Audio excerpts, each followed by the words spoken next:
conversations around and about one subject only, which is what in the world is going on?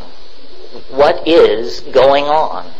I mean, what does it mean to be incarnate in a human body at the end of the 20th century in a squirrely culture like this, trying to make sense of your heritage, your opportunities, the contents of the culture, the contents of your own mind?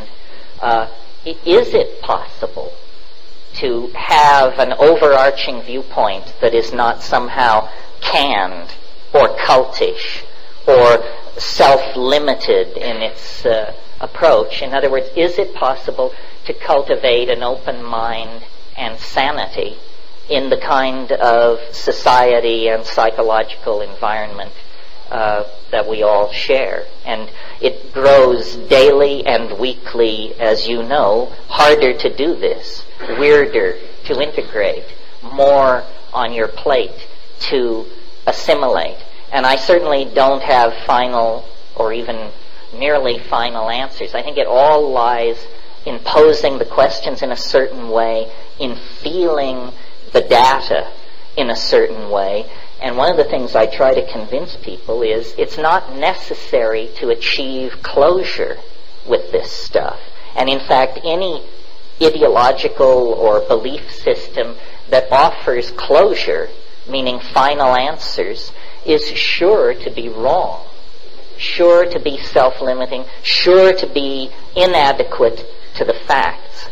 So one of the ideas I'd like to put out is that, and it may seem strange in this venue, but perhaps not, the idea that ideology is not our friend. It is not a matter of choosing from a smorgasbord of ideologies and rejecting the flawed, the self-contradictory, and the over-simple in favor of the unflawed, the complex enough. Where is it writ in adamantine that semi-carnivorous monkeys can or should be capable of understanding reality? That seems to me one of the first illusions and one of the more prideful illusions of human culture, that a final understanding is possible in the first place. Better, I think, to try and frame questions which can endure, and leave off searching for answers, because answers are like operating systems. They're being upgraded faster than you can keep up with it. I want to mention just a couple of things that are happening to sort of set the context. I mean, this is the stuff I worry about or think about. In the last 10 days, if you have not been paying attention, because the news has certainly been offering many different matters to claim your attention, but in the last 10 days, a new solar system, a new star system with 3 giant planets has been discovered. So this is a multiple planet solar system in Epsilon Andromedae, 44 light years away. What does that mean to us? Well, it means that solar systems like our own are probably as common as popcorn on a theater floor. No reason to think not.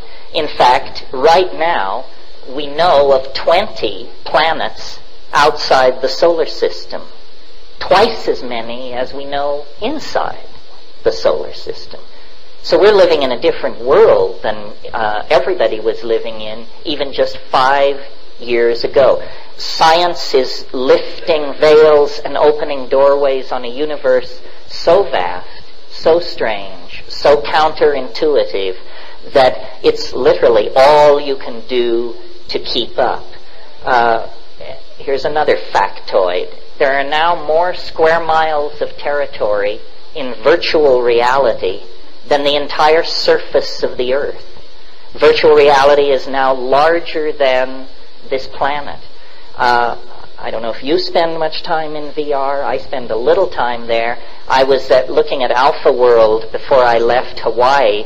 The opening screen is from 25,000 feet above Alpha World. the entire thing cannot fit on the screen. Denver would fit on the screen at an altitude of 25,000 feet. You could see the outlying suburbs. But Alpha World won't fit. That's how large a single world of virtual reality is. And there are hundreds, if not thousands, being built, being expanded, being edited and changed as we speak.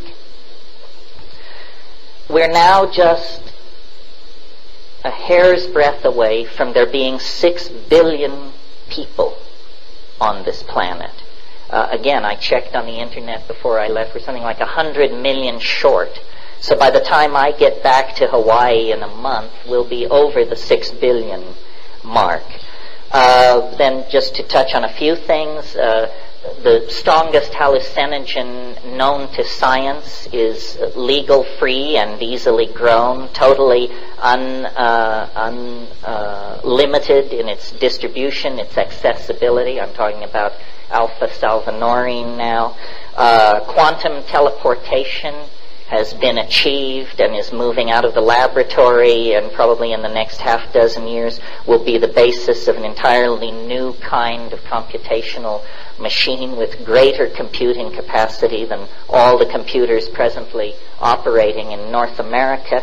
And had I had more time, I could just keep going with this laundry list of shockers. The human world is exploding at the seams. Human creativity and the implementation of human inventions and technologies is now at an accelerated fever pitch like nothing ever before seen in the history of the world. Well, where is it leading, and how does one integrate this stuff into one's own life? What does it mean about the experience of being human? If you followed the evolution of my ideas, you know that I have proposed the existence of an invisible, permeating something that is throughout all being, all time, all space, all bodies, all thoughts, which I call novelty. And the interesting thing about novelty is that it's increasing constantly. Science has not trumpeted this view because science tends to look for principles which operate in definable domains. In other words, the laws of chemistry, the laws of physics, the laws of gene segregation, the laws that describe the trajectories of artillery shells and falling bodies. But I submit to you that there is an overarching law which affects all reality, and that you don't need an atom smasher or extremely advanced mathematical methodologies to discern. It is self-evident in your own experience. And what it is that as we go back in time, the universe is found to be a simpler place. If we go back a long ways in time, the universe is a very simple place. There are no cultures, there are no animals, there are no plants. Indeed, if we go far enough back in time, there are no stars and planets. The universe is simply a swarming ocean of energy.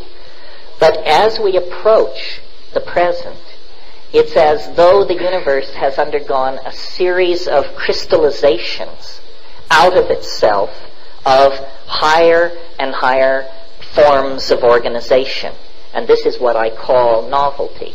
Now, people have attacked this concept, saying that it's impossible to define in English or mathematically. Most things that are interesting are impossible to define. Love, courage, decency, dignity, hope, fear, impossible to define. It doesn't preclude them from shaping our world. And the absence of a mathematical definition of novelty shouldn't impede us greatly either, because it's an intuitively graspable concept. Novelty is complexity, it's connectivity, it's complex non-equilibrium thermodynamic states that sustain themselves far from equilibrium. That's you as a body, that's us as a society, that's this planet as a living ecosystem. And the interesting thing about this novelty is any given level of it which is achieved becomes the platform for further advance into novelty. Now there is a retardant force.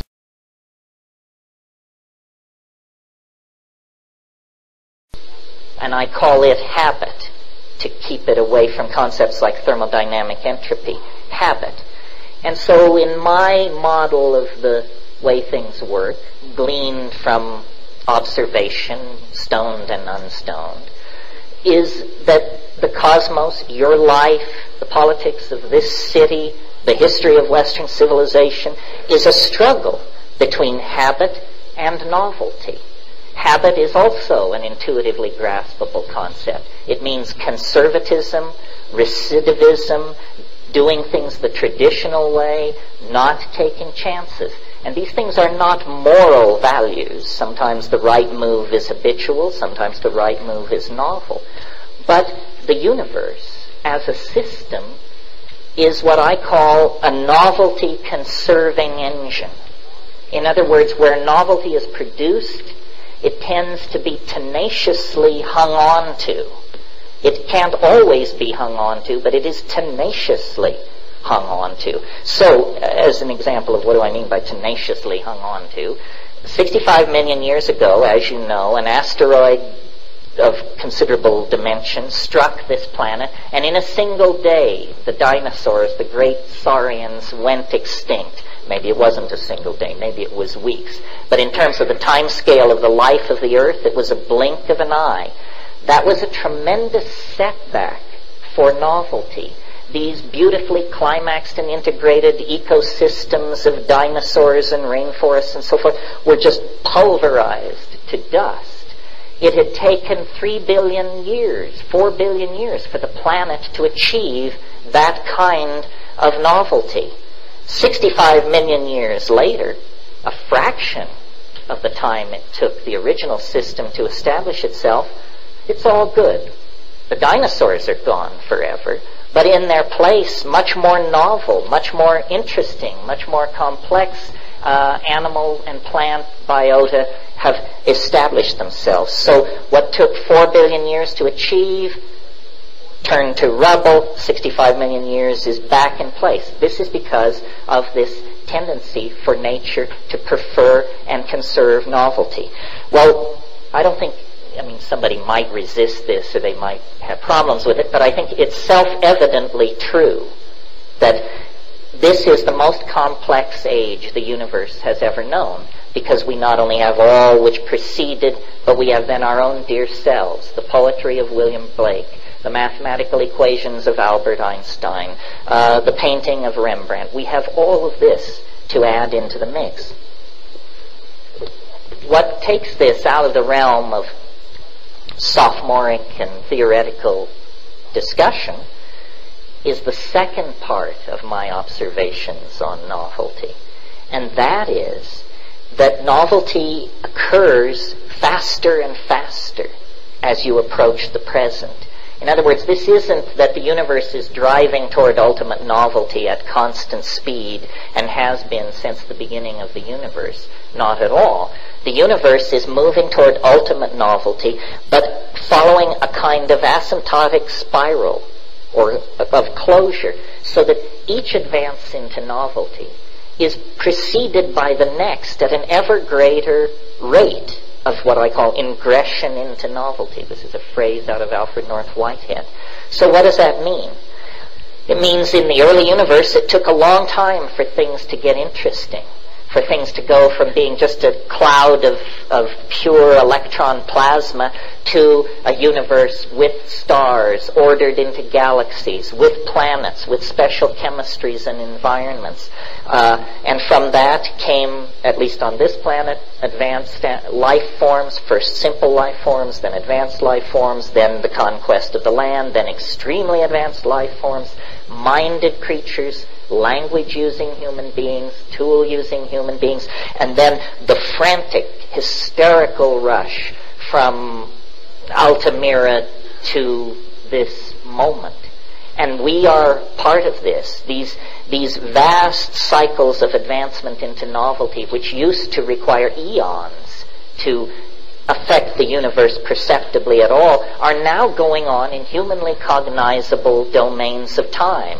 The year, the month, the day, the decade, the century. We can look at such humanly cognizable spans of time, and the overwhelming impression we have is of change. Change piled upon change, piled upon change. If this process has been rolling forward like this since the birth of the universe some 12, 13, 14 billion years ago, it's very hard to hypothesize or argue that it should cease or will somehow deflect itself from its endless ramping up of acceleration. But we can't imagine change going on much faster than it's going on now. I mean, perhaps we can imagine it going on 10 times faster or 100 times faster, but 100,000 times faster, 1,000,000 times faster? The mind boggles. And yet, I think this is, in fact, where the universe is going. Now, since the middle 70s, I've had these ideas pretty much in place. And my faith has been that as science and human understanding advances, I would either be thrown from the boat as a crank or somehow brought into the fold. Well, I haven't been thrown from the boat as a crank. I'm not sure, speaking at the Whole Life Expo indicates I've been folded into the community of paradigmatic thinking.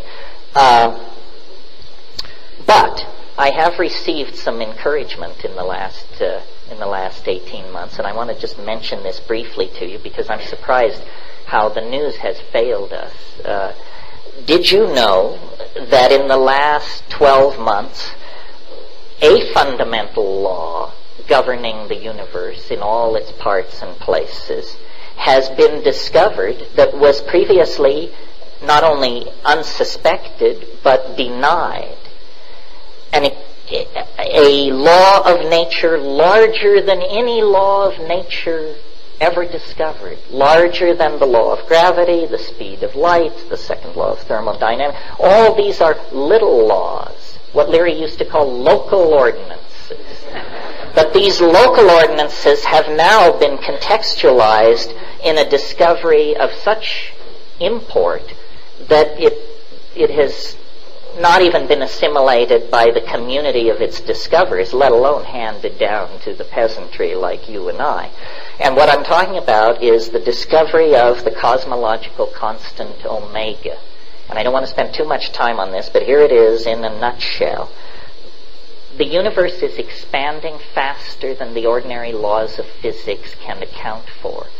This was realized a year and a half ago by one team of astrophysicists. They handed it on to a second team. They confirmed it. They handed it on to a third. They confirmed it. And a very counterintuitive picture of things is emerging.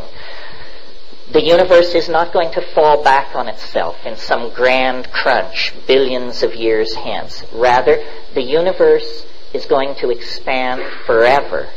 Forever. But here's the kicker. Faster and faster and faster. Forever. With no barriers and no limitation. Someone may say, well, what about the speed of light?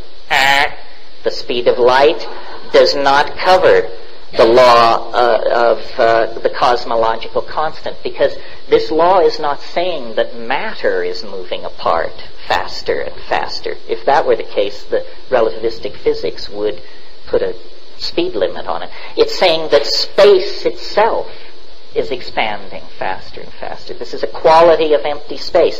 The universe that comes into focus with this law in hand is a universe that in only a couple or 3 billion years will begin to lose contact with large parts of itself, because they will be moving apart at greater than relativistic speed. So it turns out there is a cosmic law which has built into itself this idea of an endless acceleration toward infinity. And what it means is that in a few billion years, this area of space that we call our universe may be so diffuse that there may be no more than a handful of rattling electrons in the entire universe, so-called, today. Well, the reason this gives me hope is because, in the first place, who wants to fall back into the big crunch? I mean, that's a really anti-novel thing, to have half the life of the universe be the retracing of the first half. And I believe, and again, these are bold generalizations, but generally substantiated, that nature is fractal in its structure. What that means is that a pattern occurring on a given scale can be expected to occur on other scales, very different.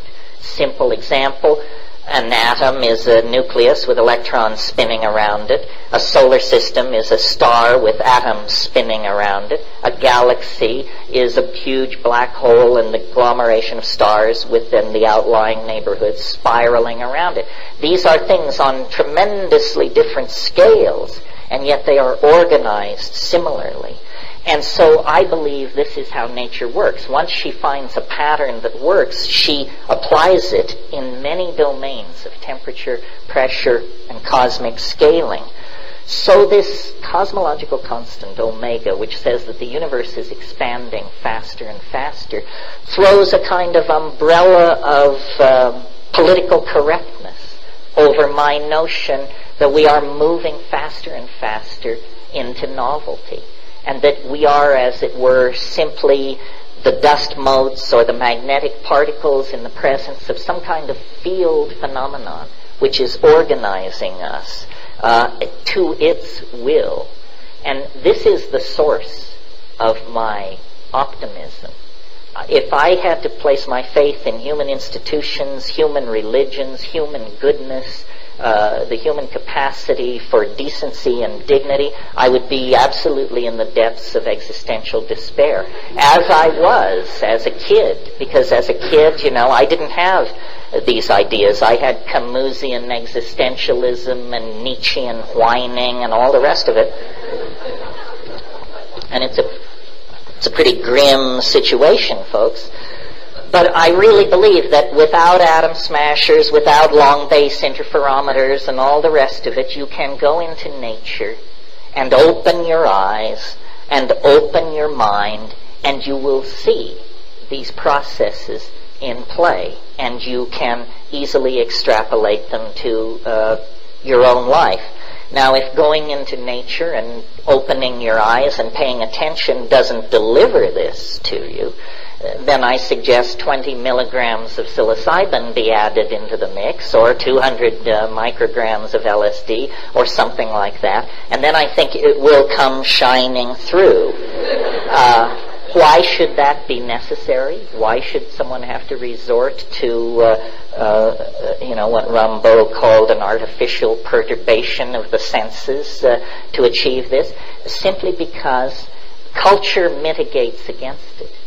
Culture is a closed system of thinking and values of the sort I am denouncing. And it is the greatest barrier to your enlightenment, your education, and your decency is your culture. And I realize with joy that here I skirt the bounds of political correctness, because everyone is running around saying, recapture your roots, get in touch with your Swedishness, your Irishness, your whatever-ishness, and that's all very fine, but I think it's your humanness that may have eluded you in all this ethnocentric breastfeeding. Well, why should culture imprison us and somehow place a barrier between ourselves and our true humanness? Well, I think I said at the beginning of this thing, culture and ideology are not your friends. They are not your friends. This is a hard thing to come to terms with, because a certain kind of alienation lies at the end of this thought process. On the other hand, you can't live in the cradle forever. You can't be clueless forever. So somebody might as well just lay it out for you and say, culture is for the convenience of culture, not you.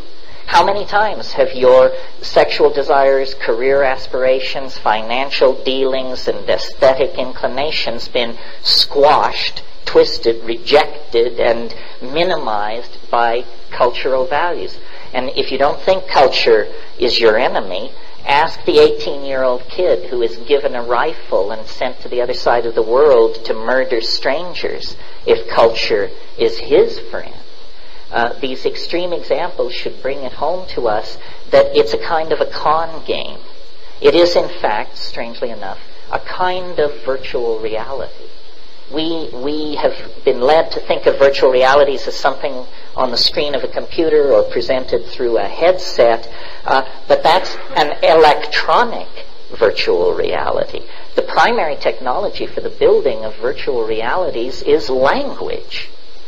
Once you start talking about race pride, loyalty, our destiny, our God, our mission, it's like building virtual realities. And people begin to treat these things as though they had the substantiality of real objects, and to build their lives as though these things were real. And what is this? It's a diminution of humanness. You're choosing to limit yourself to a cultural reality, whether it's the reality of being Witoto or Orthodox Jewish or whatever it is. It's a smaller world than the simple hardware you were born into this universe with. And the substances, the drugs, the plants, the things which perturb consciousness, they don't address cultural values. They blast through them.